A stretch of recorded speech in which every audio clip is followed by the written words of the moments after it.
This is day 86. Ideally it should be day 87, but nothing happened yesterday except life. So here I am, day 86. Well, I think that I want to share with you that last night I got invited to join some high school classmates at a barbecue. And some of these people I haven't seen in 37 years. And it was a wonderful experience to simply listen to people tell stories and ask about my life in Alaska. One person said that they most remember my laugh, which was like the greatest thing anybody could have said, right? I mean, what a beautiful thing that somebody is remembering the sound of my laughter out of all the things that one could remember. Another guy I saw couldn't make the connection in my head, and he's like, "Are you kidding me? I sat behind you in every single class." So that was Pat. And so he took a picture of us in chairs with him behind me and me sitting in front of him. And so many of these people, basically all these people, except me, took the road where they got married and they had children, and they went to work in Manhattan.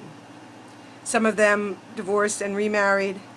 One of them has a wife who had a stroke 10 years ago, and it was really touching to watch him lift her up out of the car and get her in the wheelchair, and to lift her up out of the chair and get her into the lounge chair, and just the demonstration of love was so profound. And yet these people kind of sat on the outside of the main circle, and I'm always sensitive to those on the outside of the circle. And so I just hung out with them for quite a bit in the beginning and was talking about her stroke, and because a friend of mine is post 3 years a stroke, and so we were just talking about that, and then they were talking about how my friend Lou got fired a bit ago, and basically they came into the office and said, your position has been released. You have 20 minutes to clear your desk and we'll escort you out.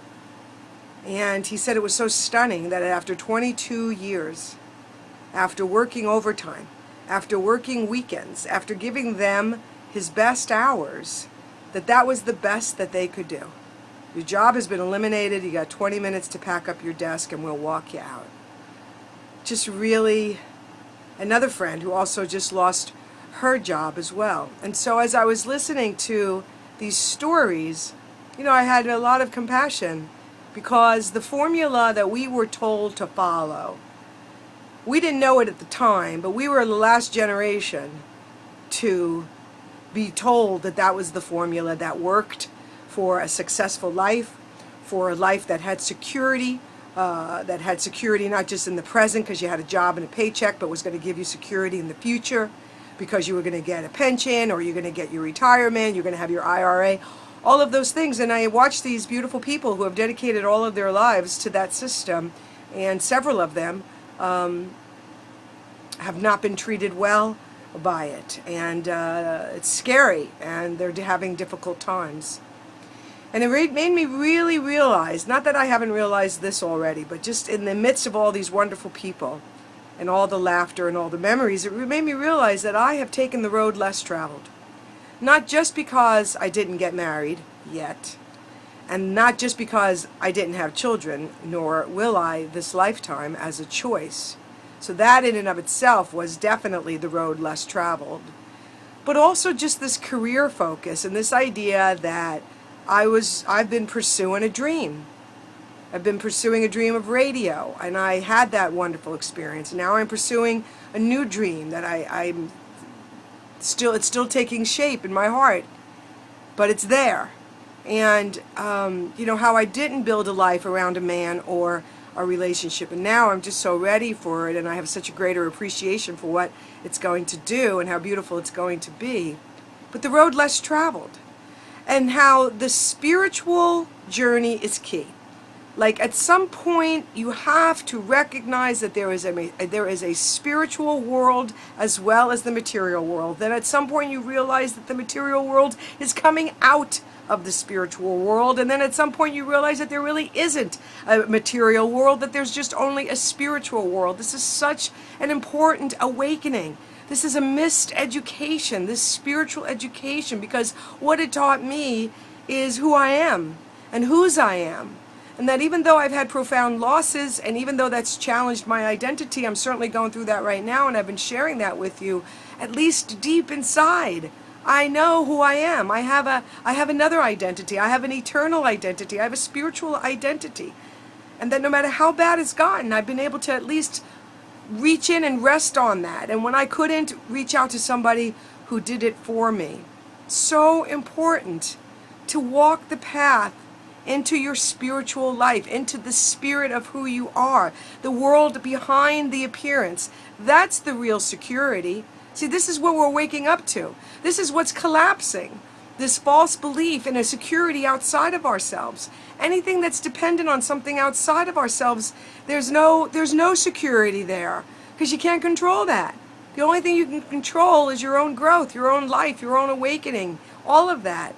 That's the security. So even though I don't have many of the things these people have, and that's absolutely fine, I have no judgment, they've worked hard to have those things. You know, I just feel like my things are my security, and that no matter what is happening, and no matter what's going to happen, that I'm going to be okay because I am okay. And I already know that all my needs are met. I mean, it's really remarkable how all of my needs are met.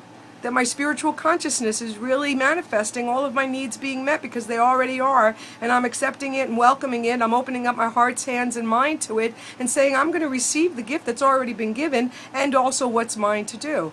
I mean, on Friday I was asked to go to the senior center because somebody passed. The woman who runs the senior center knows me well, and she asked me to come in and help her with the ceremony. And what I realized is I live in front of an audience. I had a microphone, I had an audience, and it was so real for me. This is what I love, this is what I do. So whatever is going to happen next, it's going to be that. That's going to be a big part of it. I need to connect with people.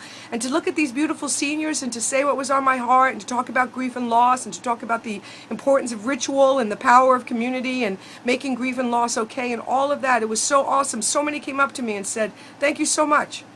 Who came up to me and said, I'm so inspired by your thoughts, thank you. Who else came up to me and said, thank you for saying what you said?